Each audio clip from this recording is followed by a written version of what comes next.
டெல்லிக்கு நாங்க எப்பவும் அவுட் ஆஃப் கண்ட்ரோல் தான்னு ஸ்டாலின் பேசிய பேச்சை சமூக வலைதளங்களில் பகிர்ந்து சில்லறைகளை சிதறவிட்டுக் கொண்டிருக்கிறார்கள் திமுக உடன்பிறப்புகள். இந்த வெற்று பேச்சால் தமிழகத்திற்கு கிடைத்தது என்ன? பள்ளிக்கல்வித்துறை சீரழிந்ததுதான் மிச்சம்.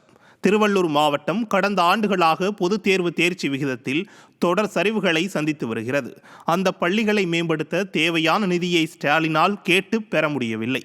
தொட்டுப்பார் சீண்டிப்பார் என வீர வசனம் பேசி என்ன பயன்? சரி, எப்போதும் டெல்லிக்கு அவுட் ஆஃப் கண்ட்ரோல் என்கிறாரே, இந்த வீடியோவில் இருப்பது ஸ்டாலினின் அண்ணன் தானே? கொஞ்சம் பாருங்க. 234 இடங்களில் காங்கிரஸ் 63 இடங்கள் இருக்கிறார்கள். அவ்வளவுதான் வெற்றி கூட்டணி. அவ்வளவுதான். 2G வழக்கில் அதிரடி ரைடுகள் நடந்து கொண்டிருந்த போது நடுங்கி போன கருணாநிதி அன்று மத்தியில் ஆட்சியில் இருந்த காங்கிரஸ் கட்சிக்கு தமிழக சட்டசபை தேர்தலில் 63 சீட்டுகளை அள்ளி கொடுத்து அறிவிப்பு வெளியிட்ட காட்சிதான் இது. விட்டு கொடுப்போம் என சீட்டுகளை மட்டுமா விட்டு கொடுத்தார்கள்?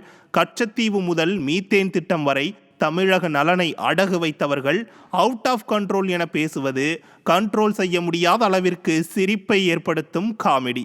கடந்த கால திமுகவின் காவடி அரசியல் வரலாற்றை ஸ்டாலின் மறந்திருந்தால் அதை நிச்சயம் டாஸ்மாக் வழக்கு நினைவூட்டும்.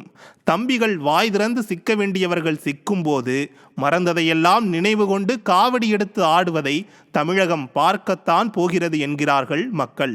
வெற்று வசனங்களை விட்டுவிட்டு பள்ளி கல்வித்துறை உட்பட பல துறைகளில் வரவேண்டிய நிதியை கேட்டு பெற வேண்டும். அதுவே முதல்வரின் வேலை. அதற்குத்தான் அவருக்கு பதவி கொடுத்திருக்கிறோம் என்கிறார்கள் மக்கள். ஸ்டாலின் செய்வாரா?